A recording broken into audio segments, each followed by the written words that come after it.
All right, we're here on the Rusty Pilot killing time today, and we're going to talk about how to get into aviation. Notice Fly with Trent is an old timer, and he's trying to do it. I thought we might give the reverse view of that. So I've got 1,500 hours of commercial, multi-engine, recovering CFI, etc. And yeah, I'm right there with you, 1,300. Gunner's got the same experience I do. We both went to colleges. Gunner went to Henderson, and I went to Delta State and Louisiana Tech. And that's the how, I would say, on how you're going to get involved in this. But we're going to give a curveball here. You and Gunner, neither one of us think you need to go to college to do this. If I could go back and tell my younger self how to do it, I would have said, put a spreadsheet together, buy an airplane, and go find a local flight instructor, and don't go to school to do it. Do it all Part 61. Do it all Part 61. And if you're at a decent-sized town, you're going to be able to beg, borrow, and steal twin time pretty quick, I would say, you know, in build time. Like, right. What is your experience with that now that you're out of school? Well, I would say if you're going to go Part 61, I think the hardest thing that you're going to have is finding an instructor. But, you know, going Part 61, if you're really motivated to get into flying, you kind of need to take everything upon yourself either way. I mean, you need a good instructor, but you need to take all the studying serious and show up to your lessons serious, because more than likely your instructor, he's building hours. Yes. You know, so he's going to milk you if you let him. So, yeah, you can't let somebody milk you for your money. You got to show up to every lesson prepared and serious, and you can get through your ratings. I would say you can do it in less than 12 months. I mean, definitely from 0 to CFII. Yeah, I would say you could go all the way through in 12 months or less. Now, that's not to say you couldn't spend the $100,000 to go to ATP, or like in Little Rock, we've got, what, a 141? What are they? They have an ATP school now in Little Rock. Yeah, they have an ATP school there, but you... Maybe 141, yep. Yep. You could go through one of those schools for $70,000 to $100,000, but I also think you could go buy a 172 with a six-pack and instrument rated and probably do yourself a favor there. You get the experience of owning an airplane, having to keep up with it, and learning on a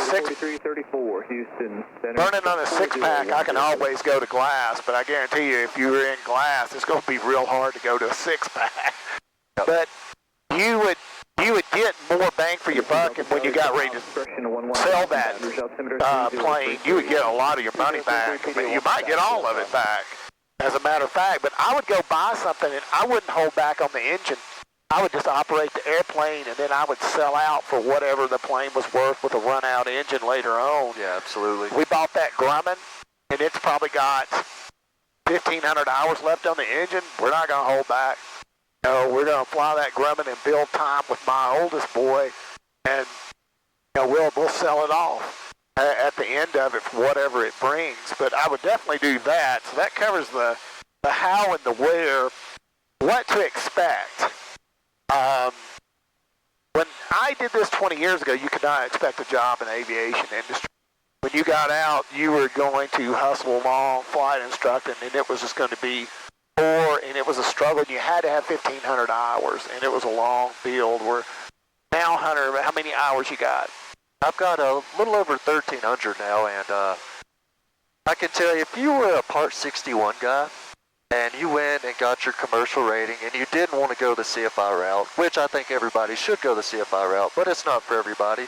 But let's say you accumulated your commercial, you got 300 plus hours, you go fly the pipeline, you go tow banners on the coastline here in Florida, and you're not killing it, but you're paying your rent, and you're getting a lot of hours and great experience. Absolutely. The only thing you're lacking past that is probably to go get the ATP later on, but that in-between spot, I think owning an airplane and maybe having one other person involved in that airplane with you, the split that y'all could get in there, you're going to do a log the hours. FAA don't listen to that, but I guarantee you everybody does it. Absolutely. And just go, because the more you're in the system flying, even if you're doing it like we're doing it right now on autopilot, you've got to get used to navigating and communicating That's a big part of what a commercial pilot actually does. We've all got to be proficient at emergency procedures, Right. but the difference in a GA private pilot and a commercial pilot with IFR rating, etc., is listen to them on the radio and listen to them getting around. You watch my channel enough, you see I'm very much lost on a bigger airport at this point because I just haven't been in the system enough. And buying that airplane, I think you'd be in the system and go in and out of controlled airspace every day that you could get out there. Delta 538, Houston, Roger. What to expect job-wise, I guess, is what we need to close on. Now, I honestly think I could go back and get my second-class medical and probably go to work for somebody. I don't know what that would end up paying, but probably go to work. Yeah, there's a lot of options. I mean, run your options down that you looked at.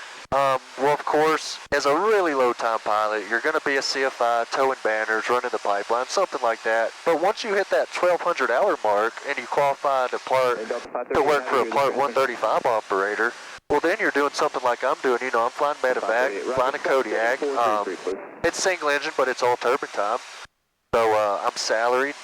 I'm at 1,300 hours, a salaried pilot, and you know, I could work and get that 1,500 hours and go off to a regional airline if I wanted to.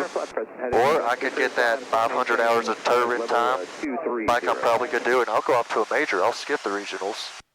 Yeah, it's all about putting yourself somewhere where you can build time, though. We're both from rural settings, and if you were living in Crossing and I was living in Magnolia, we'd never accumulate enough time. You're going to have to move to a busier airport. Now, we're both out of Hot Springs. It's busy. Yep. But you might have to go to Little Rock. I mean, I would say you're really looking for a Class C airspace to live in. Yep. Would probably provide enough cannot ride with your time. Because you're going to have to beg, borrow, and steal some twin time to get enough to even be insurable. Yeah, that is the only deal with aviation. You have to be willing to make that hour drive or just move somewhere that's busy enough to stay flying. Because you need to be flying 5, 6, 8 hours a day when you're really grinding for all those ratings. Absolutely. And that goes back to you better buy yourself an airplane. Yeah. You can do it. All right, we're going to close it out right there. Hit us up in the comments.